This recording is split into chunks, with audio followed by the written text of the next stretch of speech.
Huwag ka magbarurong, ma'am. You do not know me from Adam.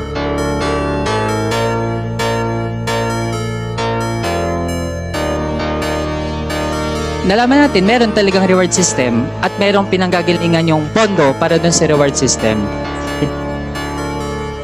Do not make me account for something which I cannot do legally.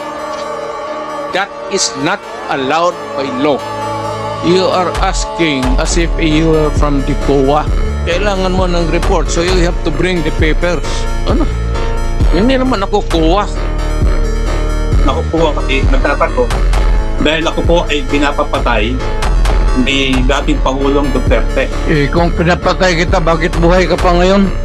Successful po ba ang war on drugs ninyo? Successful, ma'am. Na-minimize yung drugs. You cannot entirely eradicate drugs because pang hanap buhay yan eh. Mr. President, you are surrounded by, I believe, 4 lawyers. Hindi ko na kailangan, ma'am. Because you are a lawyer I yourself. can take of myself. I can take care of Yes. myself. Magtanong na kayo ng magtanong. Ano? Pag sinabi kong campaign against drug, you do it as a police officer. Nag-aral ka naman ng 2 years basic, sinunod mo lahat, you should follow. Not if you go out of the way, I cannot answer for you.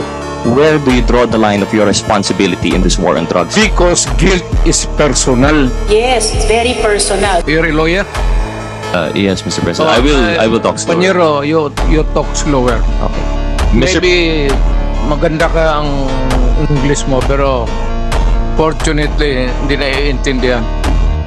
Sa mga kongresista na kaalyado ng mga NPA, mahaya naman tayo sa topic ng pagpatay dahil kayo mismo, hindi kayo nagsasalita sa pagpatay ng NPA sa mga pulis, sundalo at mamayang Pilipino. Sa NPA, nire-recruit ang mga kabataan para pabagsakin ang gobyerno at pumatay ng mga pulis, sundalo at tropa ng gobyerno. Salamat, ma'am. Mr. Chair. Bawal po pumalakpak dito. Kung gusto niyo pumalakpak, doon kayo sa labas. Maaari ba?